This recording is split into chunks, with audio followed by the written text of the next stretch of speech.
अस्सलाम वालेकुम। मेरा नाम फातिमा है। मैं तंदूर का काम करनी हाँ। रमज़ान की वजह तो मेरा काम डाउन होया है। मैं बच्चों वाली औरत हाँ, परेशान।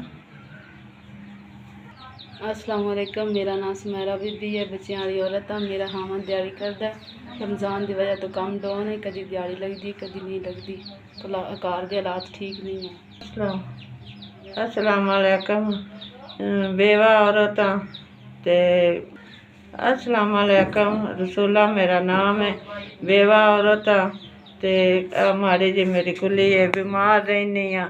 कोई नहीं मेरा वारी वारस, कदी दवाई मिलती कदी नहीं मिलती।